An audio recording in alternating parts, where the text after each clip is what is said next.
네, 서로 또 반갑게 인사하겠습니다. 잘 오셨습니다. 큰 은혜 받으시 바랍니다. 잘 오셨습니다. 큰 은혜 받으시 바랍니다. 네, 잘 오셨습니다.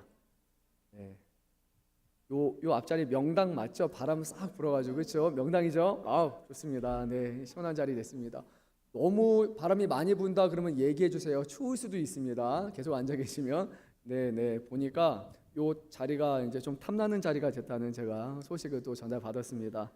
네, 감사합니다. 자, 우리 또 장로님이 열심히 또 수고해 주셨고 저희가 고민했어요. 이게 교회다 이만한 거 다는 거 약간 조심스러운데 그래도 여러분들이 또 좋다고 해주시니까 제 마음은 좀 2배 정도 더 기쁩니다. 그래서 오늘 기쁜 마음으로 또 예배합니다.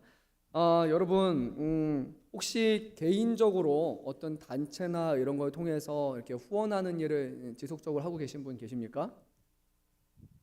하시죠. 네, 손 들으셔도 됩니다. 네, 좋습니다. 네, 지속적으로 나는 어디 교회뿐만이 아니라 외부의 어떤 단체에 정기적으로 후원하고 있다. 네, 그 좋은 거예요. 네, 감사합니다. 그렇죠? 우리 그리스도인들은 또 이렇게 하는 게 맞습니다. 또 어떤 분들은 아니 나는 다 교회를 통해서 할 거야라고 해가셔가지고 그렇게 하신 분도 많으세요. 그래서 다 모든 것이 저는 가능한 것 같아요. 근데 이제 왜 이 말씀을 드리냐면 우리가 누군가를 돕거나 또 후원을 하겠다고 결심을 할때 마음에 좀 여러 가지 갈등이 좀 오는 게 사실일 겁니다. 물론 마음으로는 너무 하고 싶은데 또 한편으로는 금전적인 걸 생각하면 좀 부담이 되고 이게 한 달로 하면 적을 수도 있는데 1년이라는 것을 생각해 보면 조금 더 되고요. 그리고 한 10년 한 거를 생각해 보니까 이게 꽤 큰 액수네라는 생각이 문득 들면서 그래 이거를 안 한다면 재정적으로 좀 더 낫겠다라는 생각이 들 때가 저만 그런가요? 저도 이제 1년 연말 보면서 후원하는 곳에서 오는데 적게 하는 데는 10,000원이지만 많게 하는 데는 이제 월 5만 원, 3만 원 이렇게 내는 데가 있다 보면 야 진짜 많구나 이렇게 생각이 들어요. 근데 주변에 어떤 게 있을 때마다 또 마음에 또 이 사람 한 사람 한 사람을 좀 도와야겠다라는 마음이 들면 저는 뭐 그냥 하나님 앞에 드린다는 마음으로 하다 보니까 쉬운 일은 아니지만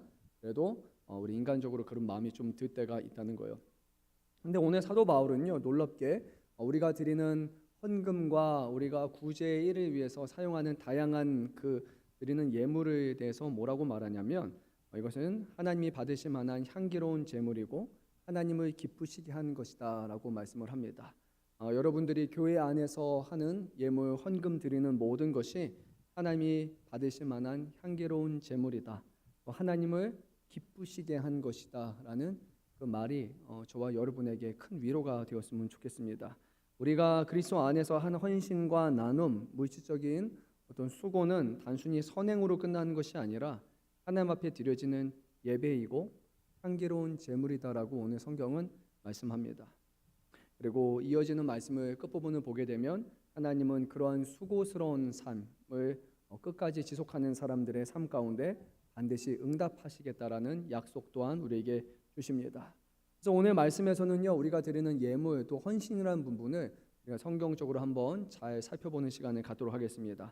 자, 우리 10절 말씀 한번 읽도록 하겠습니다. 내가 주 안에서 크게 기뻐함은 너희가 나를 생각하던 것이 이제 다시 싹이 남이니 너희가 또한 이를 위하여 생각은 하였으나 기회가 없었느니라. 아멘. 사도 바울이 지금 감옥에 있는 상태죠. 같은 연금으로 알려져 있는데 어디 가서 자기가 일해서 먹고 살 수 있는 상황이 아니라 감금 상태이기 때문에 누군가의 후원과 누군가의 도움이 절실하게 필요한 그런 상황이었습니다. 인간적으로 생각해 보면 먹을 것, 입을 것, 그리고 추위, 외로움, 수많은 결핍 그런 것들을 그는 경험하고 있었을 것이고요. 또 그 가운데 아주 따뜻한 소식이 하나가 들려지는데 빌립보 교회 성도들이 사도 바울의 하는 일에 위해서 그에게 연보를 보낸 것입니다. 사도 바울은 이 빌립보 교회에 보낸 이 도움을 받고서는 이렇게 말합니다. 주 안에서 내가 크게 기뻐한다라고 말씀을 합니다. 사도 바울이 크게 기뻐했다라는 부분에 대해서 우리가 오해를 해서는 안 됩니다. 이 말은 단순히 그가 어떤 재정적인 물질적인 후원을 받아가지고 기뻐했다라는 그런 의미가 아니라 이 도움이 의미하는 바 더 깊은 의미가 여기 담겨 있기 때문이에요. 사도 바울이 주 안에서 크게 기뻐했다라는 말씀은 잘 봐야 되는데 그냥 기뻐가 아니라 누구 안에서요? 그 안에서 크게 기뻐한다라는 이 말씀을 분명히 하고 있어요. 즉 빌립보 교회 성도들에게 사도 바울의 어떤 부분을 채워줄 수 있는 것, 이 마음을 주신 분이 바로 예수님이시다, 그것이 그리스도시다라는 고백이 이 안에 담겨 있는 겁니다. 그리고 이것을 받으면서 사도 바울이 느꼈던 그 기쁨과 감사함의 원천은 무엇이냐면, 사도 바울을 생각한 것이 하나이겠지만 또한 사도 바울의 하는 섬김과 그의 복음의 사역에 대해서 이제 빌립보 교회 성도가 같이 재정적인 후원을 통해서 동역을 하겠다라는 그 마음이 이 안에 담겨 있었기 때문에 사도 바울이 이것을 받고 기뻐했던 것입니다. 그러니까요, 하나님의 일에 동참하고자 하는 마음이 있을 때 우리는 하나님 앞에 헌금을, 또 예물을 기쁜 마음으로 드릴 수 있는 겁니다. 근데 그렇지 않은 경우가 있다면 저는 좀 안타까운 거예요. 가장 좋지 않은 경우는 뭐냐면, 하나님 앞에 헌금을 하면서 우리가 선교지를 위해서 예물을 준비하면서 아까운데 또는 마지못해서 우리가 하는 것이 제가 보기에는 가장 안타까운 것입니다. 왜냐하면 우리 주님은요, 일전에 이 땅에 오셔서 2렙돈을 헌금하는 여인을 향해서 이 여인이 드린 것이 가장 많다라고 하셨던 분이에요. 많은 것을 드린 사람이 있지만 예수님은 이 여인이 드렸던 아주 자그마한 그 헌금에 대해서도 가장 많이 드렸다라고 칭찬하신 겁니다. 그러니까 만약에 우리 교회 안에서 성도 여러분 중에서 이 2렙돈을 드렸던 여인보다 금액적인 면에서, 액수적인 면에서 더 많은 헌금을 하고 있는데도 불구하고 내가 드리고 싶어하는 마음도 없고 억지로 의무감에 드리고 이거를 드리면서도 드려야 되는지 아닌지 이런 마음으로 드렸다면 정말로 안쓰럽다라는 거예요. 더 작은 것을 드려도 마음을 다해 드리면 가장 많은 것을 드렸다라고 칭찬하시는 주님이 계신데, 훨씬 더 많은 것을 드렸는데도 전혀 기억하지 않는 그런 예물이 될 수 있다는 거예요. 하나님의 일에 대해서, 구원에 대해서, 선교에 대해서, 또 교회에 대해서, 교회를 통해서 이뤄가는 것에 대해서 아무런 관심이 없는데 내가 교회에 오니까 왠지 헌금을 해야 될 것 같고 뭔가를 내야 될 것 같으니까, 남들은 내는데 나는 내지 않으니까 내가 낸다라는 것은 정말로 제일 안타까운 경우라는 겁니다. 근데 사도 바울이 이 교회를 보니까 빌립보 교회는 그런 마음이 아니었어요. 지금 돕지 않아도 되는 상황이었는데 사도 바울을 도움으로써 주님의 복음이 증거되는 것, 그리고 영혼 살리는 그 일에 이들이 같이 동참하고자 했던 동역자의 마음을 가지고 이들이 이 예물을 드린 것이에요. 저는 개인적으로 우리 성도님들, 그리고 특별히 이제 아직 젊은 우리 청년분들의 마음 가운데 하나님 앞에 드리는 것이 여러분에게 불편하거나 짐이 되지 않았고 하나님 앞에 드리는 것 자체가 우리에게 기쁨이 되었으면 좋겠어요. 하나님 나라를 위해서 우리가 할 수 있는 것이 과연 무엇이나 되겠습니까? 우리 한 사람이 죽어가는 한 사람을 살릴 수나 있겠습니까? 가령 잠깐 살리는 것도, 죽어가는 사람도 살리는 것이 우리 의사가 아니고서는 누가 그렇게 살릴 수 있습니까? 그런데 그 한 사람을, 영혼을 살리는 일에 우리의 자그마한 헌신과 수고가 사용될 수 있다면 이것이 얼마나 값진 일이에요. 주님 앞에 예물을 드리는 사람들은, 주님 앞에 헌금을 드리는 것은요, 바로 이런 마음을 가질 때 우리 안에 가능한 것입니다. 그럴 때 우리의 마음이 부담이 아니라 우리 안에 기쁜 마음으로, 즐거운 마음으로 드릴 수 있는 것. 혹여라도 우리의 마음속에 딱 하나님 앞에 최대한 적게 드리는 것이 좋겠다 라는 어떤 기준을 우리가 세웠다면 이거는 너무 안타까운 거고요. 정말로 하나님 앞에 드리는 시간마다 주님, 이 작은 예물이, 이 작은 것이 모여서 정말로 교회 안에 누군가를 살리고 또 하나님의 자녀가 되는 일에 귀하게 사용될 수 있다면 이것이 얼마나 값진 것입니까? 그런 마음을 가지고 기도하면서 예물을 준비하고 또 이 드려진 예물이 사용될 것을 기대하는 마음을 가지고 오늘 우리가 드려서 하나님 앞에 드렸다면 주님은 이것을 기뻐 받으신다는 겁니다. 우리가 하나님 앞에 드리는 이 헌금과 이 예물이라는 부분을 오늘 사도 바울이 뭐라고 얘기했냐면 바로 제사라는 것과 연결시켰습니다. 즉 구약 시대에 하나님 앞에 나올 때 우리가 준비했던 그 제사의 제물과 같은 거예요. 아무거나 드릴 수 있는 것이 아니었습니다. 하나님께서 보시기에 흠이 없는 것만 드릴 수 있는 거예요. 하나님 원하시는 것은 뭐 소를 드리느냐, 염소를 드리느냐, 큰 것을 드리느냐가 아니라 각자의 형편에 따라서 드리되 흠이 없는 것을 드려야 된다고 분명히 말씀하셨습니다.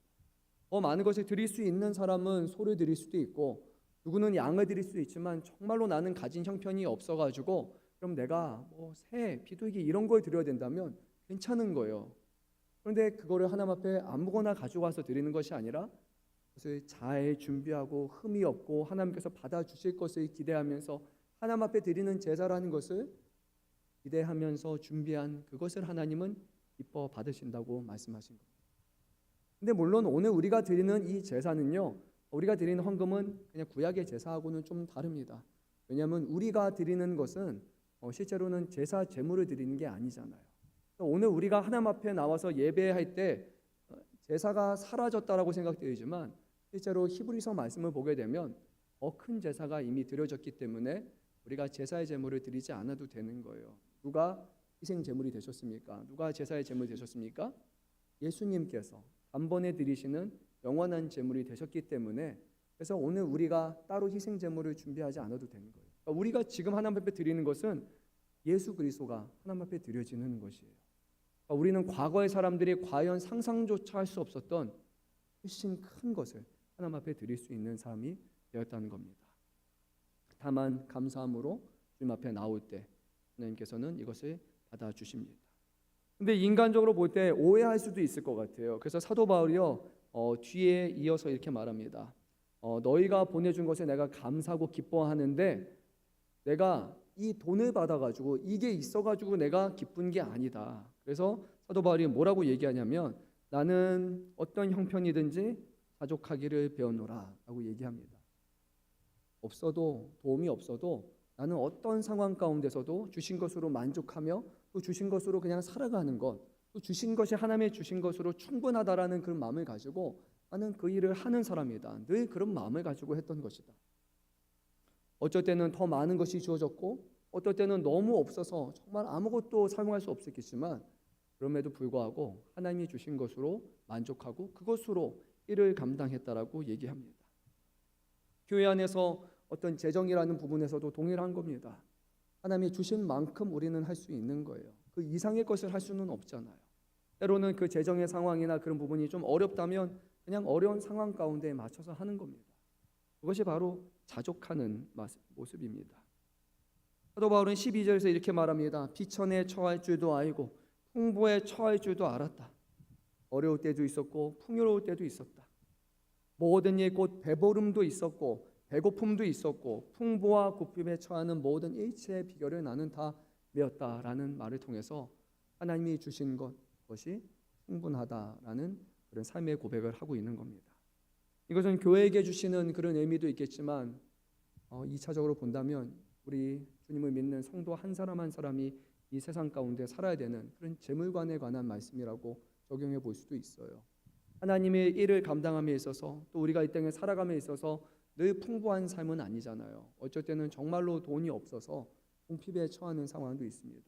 그런데 우리는 그 상황조차도 하나님 앞에 감사하면서 그 상황에 살아가는 것을 배워야 되는 사람이에요. 남이 많은 것을 누리고 있다고 나는 그것을 갖지 못하고 해서 늘 서로를 비교하며 살아가는 것은 결코 자족하는 마음이 아닙니다.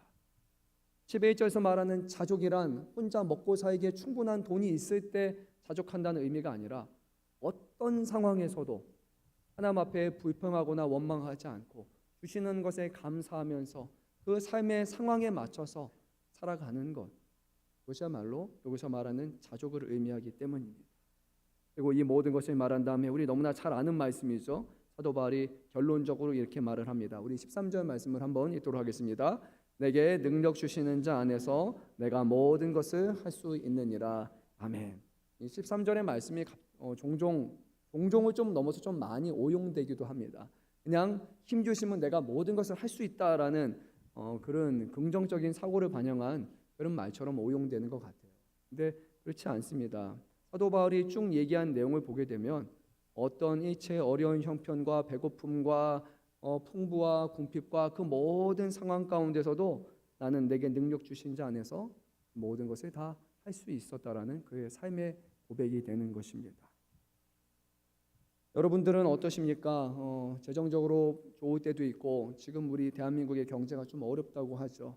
사업하시는 분들은 늘 힘들다고 얘기하십니다. 그 상황에서도 정말로 우리가 하나님 앞에 어렵다고 얘기할 수도 있을 것이고 또 인간적으로 그렇잖아요. 우리의 삶이 먹고 사는 부분이 어렵게 되면 지출을 줄여야 되는데 과연 우리가 가게를 어디서부터 뭘 줄여야 될까라고 할 때 결국에 현실적인 부분에서 우리가 꼭 소비해야 되는 것은 있고 아마 많은 부분에서 교회가 어떤 하나님 앞에 드리는 재정적인 부분에서 우리가 할 수도 있겠죠. 조금 더 실제적으로 말씀을 드리면 교회의 재정적인 부분에 어려움이 있을 때 되면 교회도 재정에 손을 대야 되는 그런 순간이 옵니다. 그때 제일 먼저 손을 대는 쪽이 어딘지 여러분 아십니까? 공통적으로 교회는 선교 영역을 가장 많이 듭니다. 근데 알다시피 선교가 제일 어려운 일이거든요. 선교사님들이 교회에서 보내주는 자그마한 것, 거기서 뭐 해서 재정을 얻을 수 있는 것도 아니고 정말로 보내는 교회와 후원해주는 교회에 전적으로 의존해야 되는 그런 상황인데 한국의 많은 상황들을 보게 되면 결국에는 선교부터 시작을 해서 재정을 하나 이게 삭감을 합니다. 그리고 현실적인 부분에서 교회에서도 어느 부분에 하는 게 괜찮고 이쪽에 더 집중을 하고 이쪽은 좀 많이 안 하고 그렇게 되면은 후순위가 선교가 아니면 다음에는 교육부서로 가는 경우가 참 많이 있겠죠. 이런 부분을 생각하면 저희도 참 마음이 불편하죠. 어떻게 하면은 이 부분을 아무것도 줄이지 않고 정말로 감당할 수 있을까? 저희도 뭐 작년에 당회원들하고 같이 우리 장로님들하고 고민하면서 재정에 대한 부분도 막 논의를 하면서 우리가 이 상황을 어떻게 해야 될 것인가 막 여러 있었어요. 돈이라는 것이 또 헌금이라는 것이 무한대로 있는 것이 아니고 우리가 함부로 이것을 또 남용해서 써서는 안 되니까 꼭 필요한 곳에 적시적소에 우리가 이것을 써야 되는데 무엇보다도 우리 교회가 어떤 수익 사업을 해가지고 세를 하는 것이 아니라 성도들의 땀과 눈물과 헌신을 통해서 드려지는 이 헌금이라고 생각하면 과연 이 헌금을 우리가 함부로 쉽게 아무데나 사용할 수 있느냐? 그렇지 않잖아요. 하나님 앞에 드려진 귀한 헌금이라고 생각하면 정말 한 푼 한 푼 것을 쓰는 데 있어서 우리가 얼마나 고민하면서 써야 됩니까? 그런 부분에 있어서 현실적인 어려움이 저희에게도 늘 있습니다. 그럼에도 불구하고 또 하나님의 은혜로 저희 교회도 2025년 또 시작하면서 재정을 또 잘 이렇게 예산을 짤 수 있었고 또 지금까지도 하나님께서 베푸신 은혜로 우리 교회가 뭐 따로 어려움 하지 않고 지금 잘 감당할 수 있는 것 같아요. 어쩌면 시대 상황이 점점 어려워질 수도 있고 교회가 항상 성장하는 것이 아니라 재정적인 더 어려움이 오는 상황도 있겠지만 교회에게 주시는 상황은 교회가 해야 되는 것은 동일합니다. 우리 물질적으로 풍부할 때나 물질적으로 어려울 때나 주시는 것으로 자족하는 것, 그 상황에 맞춰서 우리가 할 수 있는 최선을 다해서 우리가 복음을 증거하는 것, 그거 하나만큼은 변하지 않는 교회의 사명일 것입니다. 여러분의 사명도 똑같습니다.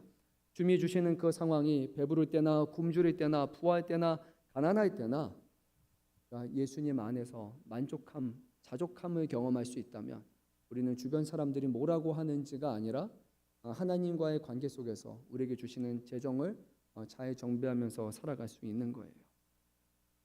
여러분들이 아는 분이 한 분 있습니다. 짐 엘리엇이라는 선교사님 아마 아실 겁니다. 이른 나이 28살에 에콰도르 와우다디 족 선교 도중에 순교하신 분이에요. 이분이 남겼던 아주 유명한 말이 하나가 있습니다. 한국말로 번역하면 이렇게 됩니다. 잃어버릴 수밖에 없는 것을 기꺼이 내주고 결코 잃지 않은 것을 얻은 사람은 어리석지 않다. 말이 뭐뭐하지 않다라니까 좀 헷갈릴 수도 있어요. 잃어버릴 수밖에 없는 것은 기꺼이 내주고 결코 잃지 않을 것을 얻은 사람은 어리석지 않다라고 얘기했습니다. 무슨 말인지 이해가 되십니까? 이 선교사의 마인드는 그랬어요. 잃어버릴 것은 이 땅에 있는 것은 결국 다 잃어버릴 것이에요. 근데 이 선교사의 마음속에 결코 잃어버리지 않을 것은 하나님 앞에 드려지는 것이다 하는 그런 확신을 갖고 자기는 어리석어서 하나님 앞에 시간을 드리고 어리석어서 주님 앞에 헌신을 하고 어리석어서 자신의 생명을 바쳐서 선교하는 것이 아니다. 오히려 이것은 결코 잃어버리지 않는 것이다 하는 그런 확신 속에서 사명을 감당할 수 있었습니다. 근데 그의 말은, 이 선교사님의 말은 예수님의 말씀에 기반한 것입니다. 예수님은 땅에 있는 것은 다 좀먹고 썩어질 것이지만 하나님 앞에 드려진 하늘에 있는 것은 썩지도 않고 좀먹지도 않고 해할 자가 없다라고 우리 주님이 직접 하신 말씀이었어요. 이 선교사님은 그 말씀을 자신의 삶에 가져오셨고 하늘을 위해서 상급을 쌓는 것, 하나님의 영광을 위해서 사는 것, 심지어 그것이 자신의 생명까지도 아낌없이 바치는 일을 감당했을 때 주님께서는 그의 생명을 받아주시고 그가 전했던 그 한 민족이 구원을 받는 100배의 열매를 맺어주신 겁니다. 사랑하는 성도 여러분, 우리 한 사람 한 사람이 주님 앞에 드리는 시간, 여러분들의 땀과 노력, 수고, 교회 안에 봉사와 헌신 이 모든 것 하나님이 받으셔서 그 더 귀하고 값진 일에 영혼을 살리는 일에 주님이 사용하신다는 것을 기억하시기 바랍니다. 헌신할 때 우리가 재물만 드리는 것이 아니라 여러분의 시간을 드리기도 하고 우리 젊은 분들은 여러분의 젊음을 바치는 거잖아요. 또 우리 사랑하는 성도 여러분들은 지금까지 그런 마음을 가지고 교회의 모든 일에 나서고 동참했고 헌신하고 여러분의 체력도 쏟아 넣었고 정말로 많은 시간도 쏟아 넣었습니다. 우리 인간적으로 볼 때는 과연 일에서 어떤 유익이 있었을까? 나 개인에게 어떤 성장이 있었을까 생각하면 우리 눈에는 안 보이겠죠. 하지만 하나님께서는 그 일을 통해서 우리 주변에 있는 사람들, 바로 옆에 있는 사람들의 믿음을 더욱더 굳건히 하셨고 우리 금천양문교회를 통해서 주님의 복음이 증거되게 하셨고 지금도 수많은 사람들을 구원하는 일에 주님이 저와 여러분 우리의 모든 헌신을 귀하게 사용하신다는 거예요. 이것은 결코 잃어버릴 수 없는 것입니다. 주님이 보장하시는 것입니다. 또 우리가 주님의 일을 위해서 헌신하는 것을 우리의 삶의 기쁨으로 삼으셨으면 좋겠습니다. 사도 바울은 빌립보 교회 후원이 단순히 금전적인 도움 이상이라는 것을 분명히 말해요. 14절에서는 이렇게 말합니다. 너희가 내 괴로움에 참여하였으므로 잘하였도다 라고 말합니다.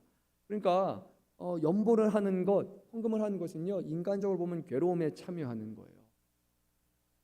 그렇지 않습니까? 우리 인간적으로 계산하다 보면 이것을 한 푼, 두 푼 모으면 어디 적금을 들 수도 있을 것이고 다른 일에 투자도 할 수 있을 것이에요.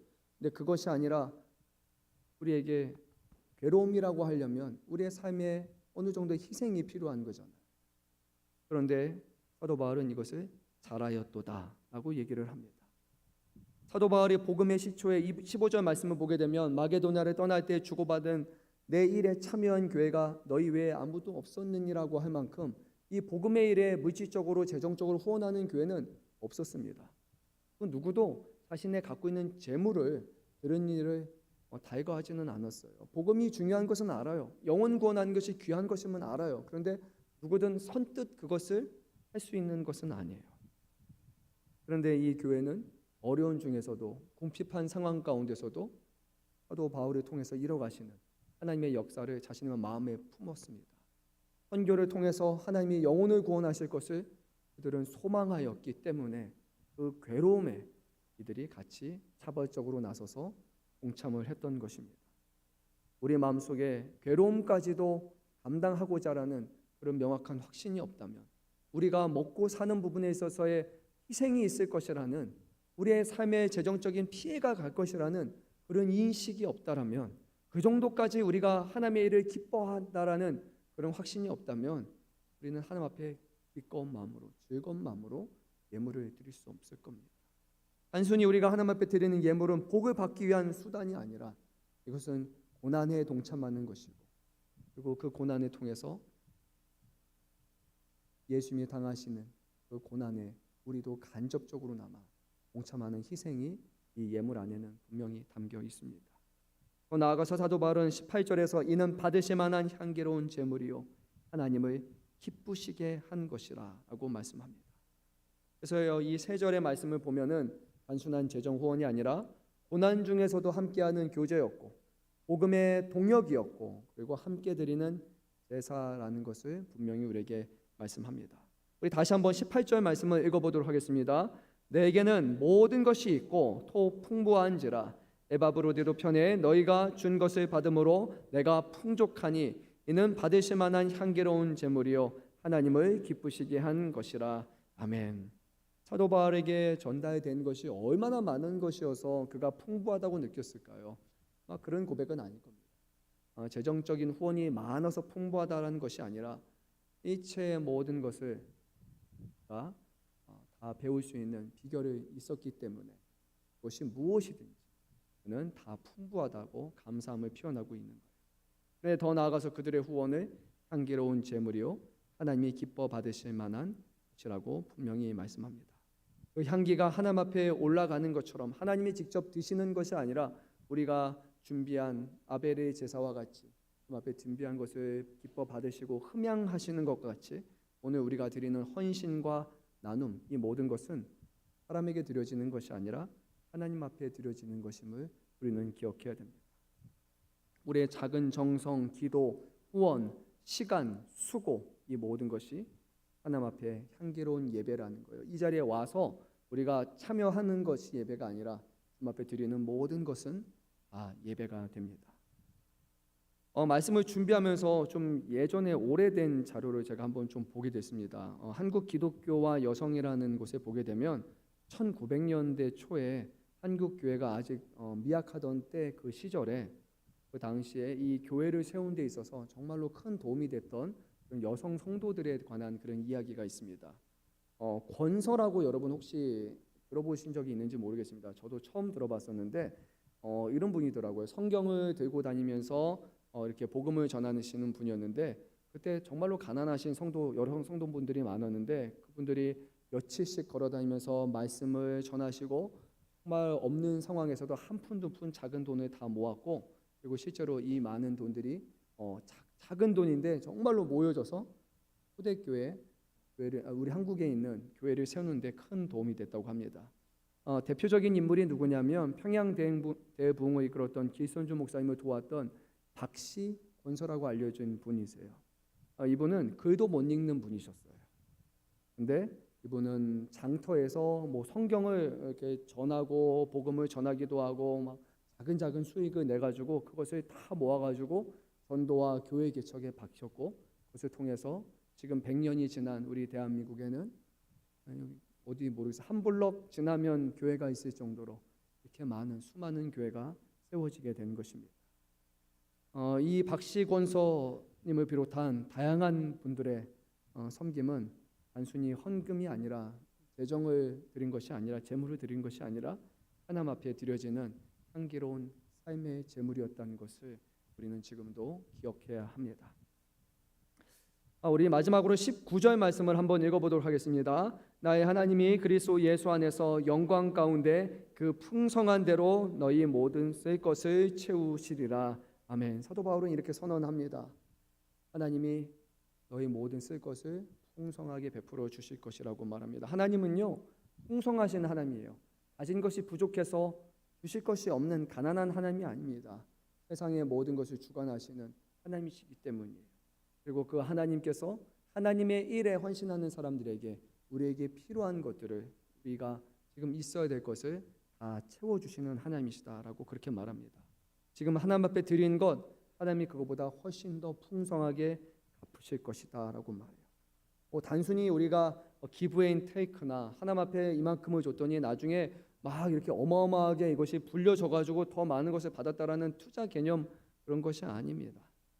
하나님 앞에 우리의 것을 드리면 하나님은 우리의 필요를 아시기에 우리 각 사람에게 가장 필요한 적합한 것으로 모든 것을 언제든지 풍성하게 주실 수 있다라는 그 믿음을 우리가 가지라는 것이고 하나님은 그의 기뻐하시는 뜻에 따라서 우리를 부하게도 하시고 때로는 가난하게 하시는 그런 우리의 인생의 우리의 생사화복의 주관자이심을 우리는 기억해야 된다는 거예요.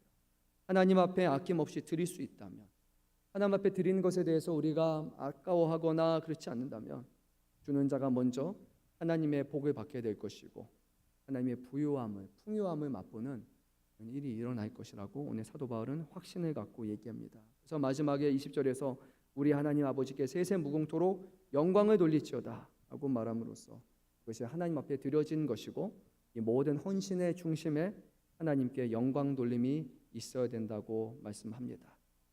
여러분 잘 아는 조지 뮬러라는 분 들어보셨을 겁니다. 독일 태생의 1800년도에 연대에 영국에서 고원을 운영하셨던 분으로 알려져 있습니다. 기도의 사람으로 너무나 잘 알려져 있습니다. 저도 정말로 어떻게 이게 말이 되냐라고 할 정도로 놀라운 일들이 그분의 삶 가운데 많이 이루어졌어요. 제가 알기로는 이분은 단 한 번도 후원을 요청하거나 복음 활동을 한 적이 없이 오직 기도로만 수천 명의 고아를 먹이고 입히는 일이 일어났다고 합니다.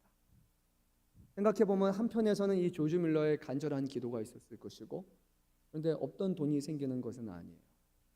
하나님 앞에 모든 것을 맡기고 하나님의 기뻐하시는 뜻에 쫓아서 어린아이들을 먹이고 입히고 살리는 일에 모든 것을 맡기고 헌신했던 이 조지 뮬러의 그 모습을 보면서 그 마음에 주시는 감동에 따라서 헌신하면서 동참한 성도들이 있었기 때문에 이 일이 이루어진 것입니다. 하나님은 갑자기 없는 데서 하늘에서 금괴가 떨어지게 하시거나 아니면 여기 어디를 팠는데 오일이 생겨나가지고 부자가 되게 하셔가지고 일을 이루시는 것이 아니에요. 하나님은 기도하게 하시고 한 사람 한 사람의 헌신을 기뻐 받아주시는 거예요. 그것을 통해서 우리가 드리는 헌신과 제물이 하나님 앞에 드려지는 향기로운 제사가 되는 것이고, 하나님은 그것을 통해서 역사하시고 우리에게는 하나님의 거룩하신 일에 참여할 수 있는 기회를 허락하십니다. 하나님이 너의 모든 쓸 것을 채우시라라는 그 말씀, 주님은 지금도 하나님의 일에 동참하는 사람들의 삶 가운데 이뤄가심을 우리는 믿어야 됩니다. 누군가는 말할 수 있습니다. 나는 가진 게 없는데요, 나는 하나님 앞에 뭘 드릴 수 있습니까? 하나님은 우리에게 많은 것을 요구하신 것이 아니라 하나님이 기뻐하시는 것은 우리의 마음입니다. 드릴 것이 없는 형편이 있어요. 저는 예전에도 한번 얘기했지만 어렸을 때 유학 생활을 하는데 제가 좀 눈치를 많이 봤어요. 약간 좀 체면치레를 하는 사람이었던 것 같아요. 그래서 헌금을 해도 좀 많이 해야지 헌금을 동전을 내려고 하니까 그게 너무 좀 비참하고 부끄러운 거예요. 그래서 막 이렇게 차라리 동전 드릴 바에는 안 하겠다. 그러다가 나중에 모았다가 한 번에 딱 한 달치를 이렇게 딱 해가지고 하든지 그런 마음을 저는 좀 가지면서 기도를 했었어요. 하나님 하려면 좀 많이 했으면 좋겠어요.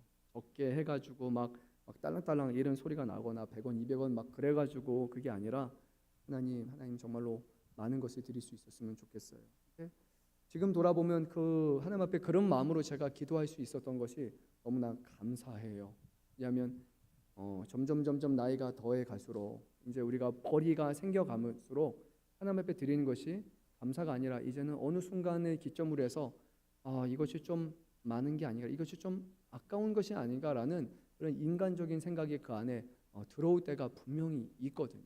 그런 것을 경험하지 않았다면 정말 감사한 거예요.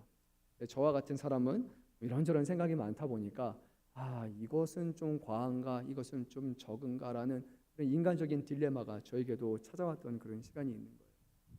하나님 앞에 드리는 액수에 대해서 하게 되죠. 근데 우리 하나님은요, 그것이 아니에요. 하나님 앞에 마음을 드리는 사람을 기뻐하시고 또 마음을 드리는 사람에게 하나님 앞에 예물을 드릴 수 있는 그 기쁨 또한 허락하시는 거예요. 마음을 드리지 않고 결코 하나님 앞에 우리가 예물을 기뻐하실 만한 예물을 드릴 수 없습니다. 근데 우리가 하나님 앞에 마음을 드리기 시작할 때, 우리의 마음을 온 마음을 다해서 드리기 시작할 때 하나님은 우리에게 드릴 수 있는, 하나님의 일을 위해서 언제든지 필요하다고 말할 때 기꺼이 내어놓고 동참할 수 있는, 그리고 동참의 기쁨을 우리에게 맛보게 하신다는 것을 저는 개인적으로 경험하게 됩니다.